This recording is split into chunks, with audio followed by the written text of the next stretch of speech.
Hello guys, आप सभी लोगों का हमारे चैनल में स्वागत है। क्लास 10 का जो है एक्सरसाइज 1.1 चल रहा था। 1.1 चल रहा था, उसका चौथा क्वेश्चन, पांचवा क्वेश्चन बचा हुआ था। तो हमने बात किया था यूक्लिड डिवीजन लेमा के बारे में, ठीक है। और वही है, सेम टू सेम, मिलता जुलता, यूक्लिड डिवीजन एल्गोरिथम, ठीक है। इसके बारे में हम लोग बात किया था, इस पर कुछ क्वेश्चन भी किए थे हम लोगों का। ये जो क्वेश्चन है, देखिए, एचसीएफ जो है, एचसीएफ होता है, एचसीएफ निकालने के लिए था, ठीक है। ये दोनों विधि था। एक क्या होता है, दो दो नियम, दो विधि होते हैं। एक जो है डिवीजन विधि, जो इनका डिवीजन एल्गोरिथम है, यूक्लिड डिवीजन विधि होता है। एक जो दूसरा होता है गुणनखंड विधि। एक यूक्लिड डिवीजन लेमा विधि होता है, और एक क्या होता है, फैक्टराइजेशन वाला विधि होता है, ठीक है। तो दो विधि होता है। तो हम लोग जो बात कर रहे थे अभी, यूक्लिड डिवीजन लेमा के बारे में बात कर रहे थे। तो देखिए क्वेश्चन में क्या है कि यूक्लिड डिवीजन लेमा का प्रयोग करके दर्शाइए कि धनात्मक पूर्णांक का वर्ग किसी पूर्णांक m के लिए 3m या 3m के रूप का होता है। वही इंग्लिश में भी क्वेश्चन है। Use Euclid division lemma to show that the square of any positive integer either of from 3m over 3m plus 1 for some integer, ठीक है। तो इसको लगाने के लिए क्या करेंगे, सेम उसी तरह पांचवा भी क्वेश्चन आप लोगों का है। इसमें क्या कह रहा है कि क्यूब करके दिखाइए। क्यूब जो है पूर्णांक का घन, यानी इसमें क्यूब करना है। घन जो है m 9m, 9m प्लस 1 और 9m या 9m प्लस 8 के रूप का होगा, इसमें दिखाना है, ठीक है। सेम इसी तरह ये भी क्वेश्चन है, इसी तरह ये भी क्वेश्चन है। मैं इसको बताने जा रहा हूँ, ठीक है। इसका सॉल्यूशन जो होगा, क्या करेंगे, मान लेंगे कि मानेंगे कि माना ए जो है, माना लेट लेट ए, ठीक है, let a be any positive integer. Let a let a any let a be any positive integer, ठीक है, पॉजिटिव इंटीजर, ठीक है। इसी को हिंदी में लिखेंगे कि माना ए क्या है, कोई पॉजिटिव इंटीजर है, ठीक है। उसके बाद ऊपर का क्वेश्चन मिटा दे रहे हैं, इसी पे जो है आप लोग क्वेश्चन देख लीजिएगा। 3m प्लस 1 के रूप में लिखना है। तो और मानेंगे कि नहीं, बी जो है,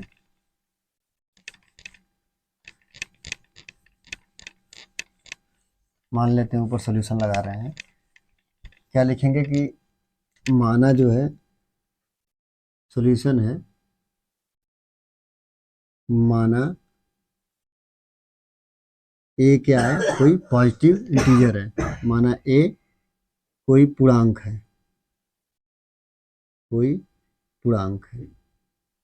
आप लोग इसको इंग्लिश में लिख लीजिएगा, let a be any positive integer and और बी बराबर 3 मान लीजिए, क्योंकि 3m और 3m प्लस 1 के रूप का होगा पूछा था, तो हम भी 3 मान लेंगे, ठीक है।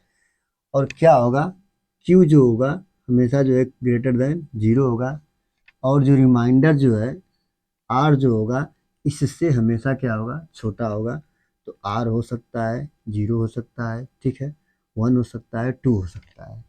या लिख सकते हैं या लिख सकते हैं कि जो है r जो है, ठीक है, 0 के बराबर और बड़ा, और b से छोटा होगा, ठीक है। इतना आप लोग समझ रहे होंगे।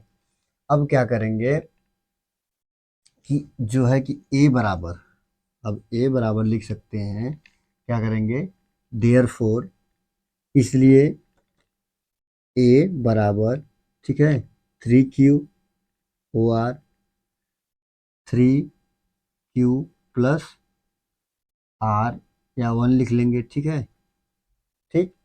उसके बाद या ओ आर 3q प्लस 2 लिख लेंगे। ठीक है, अब क्या करेंगे, इस ए का स्क्वायर करेंगे। कह रहा है कि लिखा है ना कि स्क्वायर करने पे, ठीक है, वो आर स्क्वायर करेंगे तो इसी रूप का मिलना चाहिए। क्या करेंगे, ए का स्क्वायर करेंगे तो क्या होगा इसका 9 क्यू स्क्वायर हो जाएगा। ओ आर ये क्या हो जाएगा, ये हो जाएगा कि इसका स्क्वायर करेंगे तो कितना आएगा, ऐसे लिख लेंगे, ऐसे लिख लीजिएगा 3 क्यू का स्क्वायर करने पे ओ आर 3 क्यू + 1 का स्क्वायर ओ आर 3 क्यू + 2 का स्क्वायर करने पे। ठीक है, ऐसे करिएगा। उसके बाद लिखिएगा नीचे कि 3, अब इसके बाद लिख लीजिएगा क्या होगा 3 का 9 क्यू स्क्वायर। ठीक है, वो आर क्या होगा इसका 3 3 9 क्यू स्क्वायर। ठीक है, +1 होता है, फिर क्या होगा ये इन दोनों का मल्टीपल 6 क्यू हो जाएगा। ठीक है, ओ आर ये क्या होगा इसी तरह 9 क्यू स्क्वायर +4। ठीक है, प्लस 3 दूना के 6 दूना के 12 क्यू हो जाएगा। ठीक है, ऊपर मिटाएं, नीचे क्वेश्चन रहने दे रहे हैं क्योंकि नीचे क्वेश्चन अभी लगाना है उसको, या आप लोग लगा लीजिएगा। ये 5वां क्वेश्चन जो है आप लोग इसी तरह जैसे हम लगा रहे हैं ऐसे मान करके यहाँ पे ए कोई पूर्णांक संख्या लिख लीजिएगा, बी कोई जो है क्यू जो है ऐसे करके लिख करके। ठीक है, 5वां हम बताएंगे नहीं, आप लोग 5वां अपने हिसाब से लगाएंगे। ठीक है, क्या करिएगा 5वां आप लोग अपने आप से लगा लीजिएगा, नहीं आएगा तो कमेंट करके पूछ लीजिएगा, मैं बता दूंगा। ये पहले इसका आंसर देखते हैं क्या है कि ये जो होगा इसको 3 के, अब कह रहा है कि 3m बता रहा था तो 3 इसको मान लीजिए के मान ले रहे हैं, K1 3 क्यू स्क्वायर लिख लेंगे। ठीक है, उसके बाद ओ आर ये क्या हो जाएगा 3, ये जो है इसके रूप में ला लेंगे, 3 कॉमन ले लेंगे, क्या हो जाएगा 3 क्यू स्क्वायर +2 क्यू + 1 कर लेंगे। ठीक है, और इसको क्या कर लेंगे ओ आर 3 कॉमन ले लेंगे तो 3। ठीक है, 3 क्यू स्क्वायर प्लस इसमें से 4 क्यू है ना +3 + 1 कर लेंगे। इसके बराबर मान लेंगे K1 है। ठीक है, इसके बराबर मान लेंगे K2 है, इसके बराबर मान लेंगे K3 है। ठीक है, तो क्या हो जाएगा, अब इसको देखते हैं, लिख लेंगे कि इसको हमने K1 माना है, इसको क्या माना है K2 माना है, इसको क्या माना है हमने K3 माना है। ठीक है, तो क्या हो जाएगा कि 3 K1 वार 3 K2 वार क्या हो जाएगा 3 K2 + 1 है 3 K3 + 1। देख रहे हैं कि वो जो हम लोग बताया था क्वेश्चन में कि 3Q है ना 3M लिखा था ना 3M या 3M + 1। ठीक है, लिखा था ना, देखिए उसी के रूप का मिल रहा है कि नहीं मिल रहा है, उसी के रूप का मिल रहा है। तो अब क्या करेंगे जो है, ये तो यहाँ तक हो गया क्वेश्चन, इसका दिखा देंगे कि वेयर जो है K1 K2 K3, where K1 K2 K3 integer दिखा देंगे है ना, K1 K2 K3 दिखा देंगे कि आर सम इंटीजर। सो इसलिए क्या है ये क्या है, ए का स्क्वायर जो है इस रूप के हैं। ठीक है, we can say that square of any, मतलब इनके जो है स्क्वायर हैं। ठीक है, इसके स्क्वायर कोई भी इंटीजर है इसके स्क्वायर का जो है हम लोग लिखेंगे तो इस रूप के ही मिलेंगे। ठीक है, तो उसमें क्या करना है आप लोगों को क्वेश्चन में, अगले वाले क्वेश्चन में इसी तरह मान लीजिएगा कि let a be any positive integer and b equal to, उसमें इसमें 3 माने थे, उसमें क्या मान लेंगे 9 मान लेंगे। ठीक है, उसमें जो है जैसे इसके रूप का ही दिखाना है जैसे हम लोग को 9 के रूप में दिखाना है तो 3 ही मानिएगा, क्योंकि क्यूब में लाना है तो क्यूब कैसे आएगा, जैसे लाएंगे 3 का क्यूब में 27 आ जाएगा, इसका अगर 3 का क्यूब लाएंगे तो क्या आ जाएगा 27 आ जाएगा। 3 कॉमन ले लेंगे तो क्या आ जाएगा, यदि 3 कॉमन ले, अरे 9 कॉमन लेंगे तो क्या आ जाएगा, 9 कॉमन लेंगे 3 आ जाएगा। तो इसी के रूप में ले लीजिएगा, b इक्वल टू 3 ले लीजिएगा, है ना। उसके बाद q greater than and equal to 0, r जो है 0 1 2 ऐसे करके लगाइएगा। और उसके बाद जो है यहाँ पे जो है उसको a क्यूब लिख दीजिएगा, यहाँ पे 3 क्यूब का क्यूब लगा करके, ऐसे क्यूब लगा करके लगाइएगा, ठीक है, आ जाएगा। अब हम अगले क्वेश्चन, अगले चैप्टर के नियम पे चलते हैं। जो कार्ल फ्रेडरिक थे, कार्ल फ्रेडरिक गास थे, वो कार्ल फ्रेडरिक गास को गणितज्ञों में जो है, गणितज्ञों का राजकुमार कहा जाता था। कार्ल फ्रेडरिक जो थे उनको जो है गणितज्ञों का राजकुमार कहा जाता था। क्यों? क्योंकि जो वो थे, ये 3 लोग को गणितज्ञों का राजकुमार कहा जाता था। उसमें उनका भी नाम था, न्यूटन का भी नाम था और आर्किमिडीज का भी नाम था, ठीक है। आर्किमिडीज और न्यूटन, ये दोनों ऐसे वैज्ञानिक थे, वैज्ञानिक भी थे, साइंटिस्ट भी थे और गणितज्ञ भी थे। ऐसे थे जो इनके जो है कार्ल फ्रेडरिक गास के साथ जो है इनका भी नाम लिया जाता था।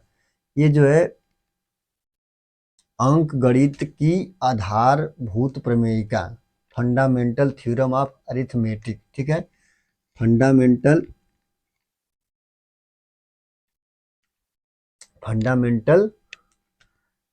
थ्योरम ऑफ अरिथमेटिक, इसको हिंदी में लिखते हैं अंक गणित की आधारभूत प्रमेय।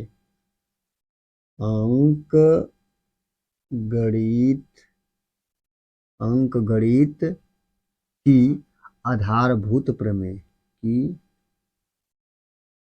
आधारभूत प्रमेय, ठीक है। इसको इंग्लिश में क्या कहते हैं कि फंडामेंटल थ्योरम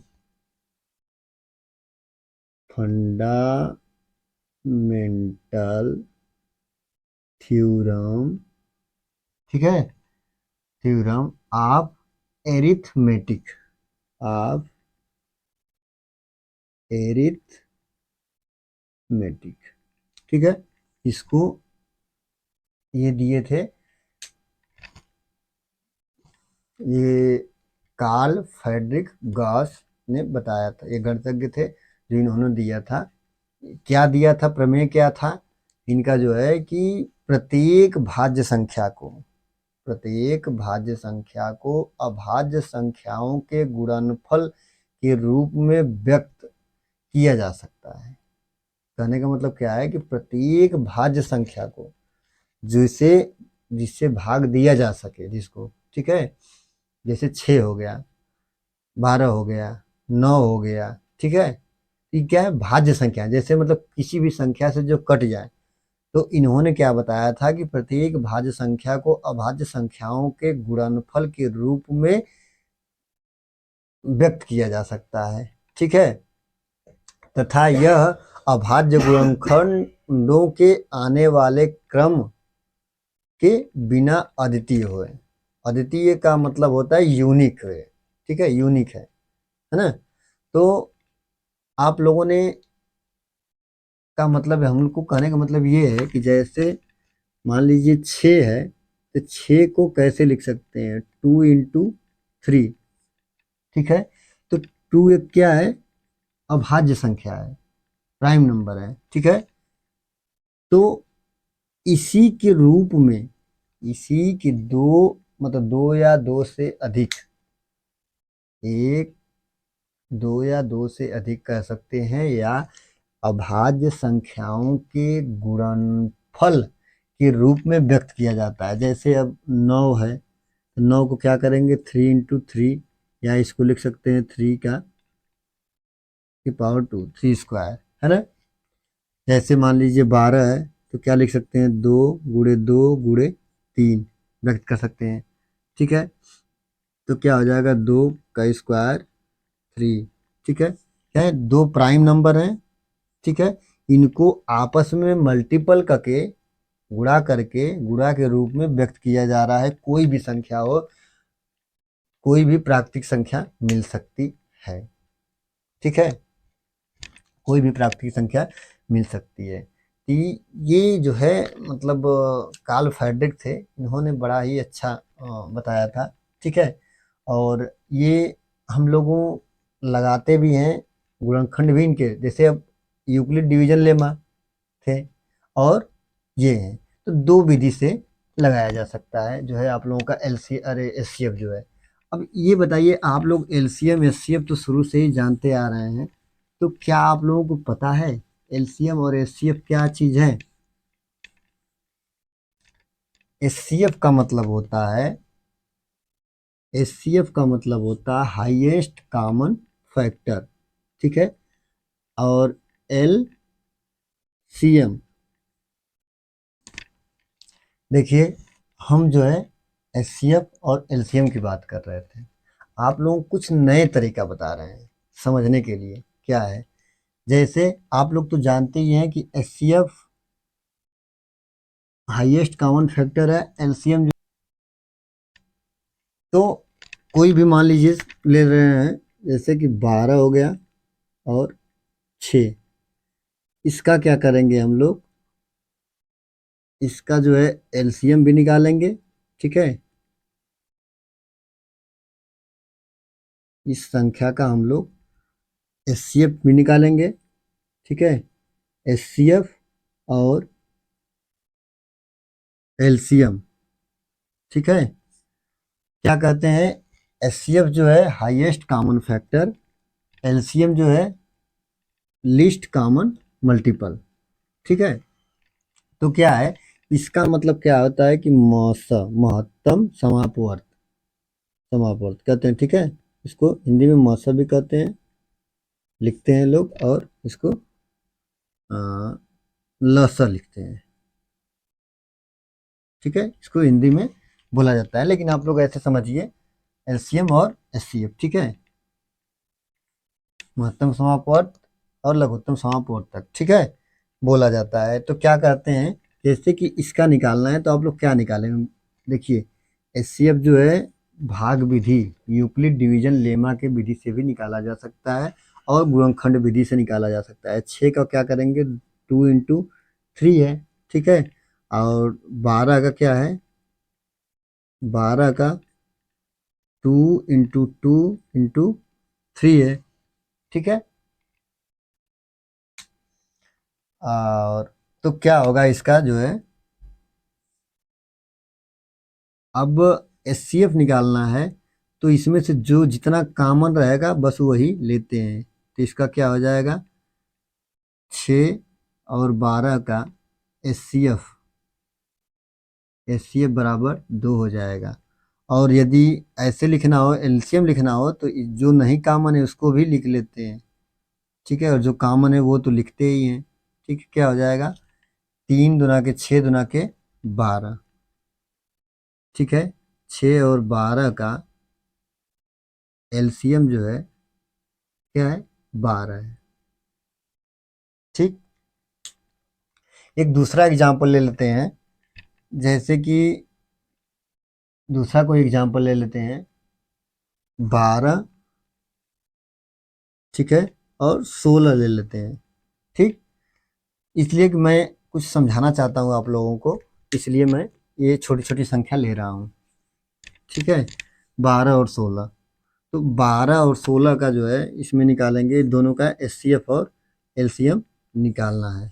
ठीक, क्या करेंगे कि 12 का भी हम लोग फैक्टर निकाले थे, 2 × 2 × 3। ठीक है, और जो है कि 16 का क्या हो जाएगा, 2 × 2 × 2 × 2। ठीक है, 2 × 4 × 8 × 16। अब क्या करेंगे, ये जो है इसका जो कॉमन है, क्या करेंगे, 2 × ये भी कॉमन है, 2 लिख लेंगे। ये क्या हो जाएगा, इसका एचसीएफ हो जाएगा। ठीक है, क्या हो जाएगा, 4। एलसीएम क्या हो जाएगा, एलसीएम क्या हो जाएगा, ये भी उतार लेंगे, 2 × 2 × 3। ठीक है, ये दोनों तो आएगा ही, ये भी आएगा साथ में और ये भी आएगा, तो क्या हो जाएगा, 2 दुना के 4 दुना के 8 दुना के 16 तियां 48, 48 आ जाएगा। ठीक है, तो ये बताइए आप लोग क्या समझते हैं, एचसीएफ का मतलब क्या है। एचसीएफ का मतलब हाईएस्ट, मतलब सबसे बड़ा, सबसे बड़ा। लेकिन आ क्या रहा है, सबसे छोटा। ठीक है, आ क्या रहा है, सबसे छोटा। मतलब आप लोग समझ रहे हैं ना, पूछ रहा है हाईएस्ट कॉमन फैक्टर, आ रहा है सबसे छोटा, सबसे छोटा। और जो है पूछ रहा है कि इसमें लीस्ट कॉमन, सबसे छोटा मल्टीपल, आ रहा है सबसे बड़ा वाला। ठीक है, यहाँ पे देखिए इन दोनों से अलग आया, 48 आया। अर्थात मतलब क्या है, कहने का मतलब है कि इसमें एक भोजपुरी में कहावत है कि जैसे हाईएस्ट कॉमन फैक्टर, मतलब यहाँ पे देखिए इसको जो निकाले हैं, इसके ये तो जो है 12 जो है 4 से भी कट जाएगा, 4 से भी कटेगा, 2 से भी कट सकता है, 4 से भी कट सकता है। ठीक है, 4 से भी कट गया, तो दोनों आ रहे हैं। तो इसमें क्या है कि, और इससे छोटी भी संख्या होंगे तो उससे भी कटेंगे, है ना। ठीक है, 2 और 4 दोनों से कट जा रहा है, लेकिन ले क्या रहे हैं, 4 ले रहे हैं, कटने के लिए इससे भी कट रहा है। तो कहने का मतलब हाईएस्ट कॉमन फैक्टर है, भोजपुरी में कहते हैं कि छोटाऊ में बड़ाऊ। मतलब छोटाऊ में बड़ाऊ का मतलब ये हुआ कि सबसे जो है, जो इनके जो मिल रहे हैं, गुणनखंड मिल रहे हैं, जिनके जिनसे कट रहे हैं, कि ये जो है 4 2 से भी कटेंगे, 4 से भी कटेंगे। ठीक है, अब इससे कोई बड़ी संख्या नहीं है जिससे कटेंगे, तो क्या है कि ये जो छोटाऊ में बड़ाऊ क्या है, 4 है, तो 4 इसका क्या हो जाएगा, एचसीएफ हो जाएगा।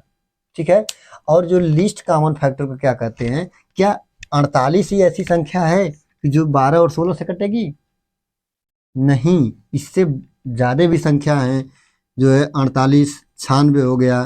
ठीक है, ये भी कटेगा, और कोई इनफाइनाइट संख्या कट जाएंगे, क्या इस बार 12 सिर्फ इससे 6 और 12 से कटेंगे, 12 कट सकते हैं, 24 कट सकते हैं, 48 है कट सकते हैं, और 96 है कट सकते हैं। ठीक है, तो अब इसमें क्या है, इसमें कहा जाता है कि लिस्ट, इसको क्यों कहा गया है लिस्ट कॉमन फैक्टर, भोजपुरी में वही कहा जाता है कि बड़ऊ में छोटऊ निकालना है बड़ा, लेकिन उसमें क्या है, छोटा निकालना है, सबसे छोटा वाला। इसमें एससी को क्या कहते हैं, याद करने के लिए बता रहे हैं, ऐसा कोई कहीं लिखा हुआ नहीं है। ठीक है, आपको याद हो जाए इसलिए मैं बता रहा हूँ कि क्या है, इसमें जो कटने के लिए 2 से भी कट रहे हैं, 4 से भी कट रहे हैं, तो 2 क्यों नहीं हो गया है 4 है, तो इसीलिए क्या है कि छोटाऊ में बड़ऊ निकालना है, ऐसी ऐसी छोटी संख्या निकालना है कि जो दोनों को काट दे, दोनों को विभाजित कर दे संख्या। ठीक है, तो उसमें क्या है, 4 है, छोटे में से बड़ा।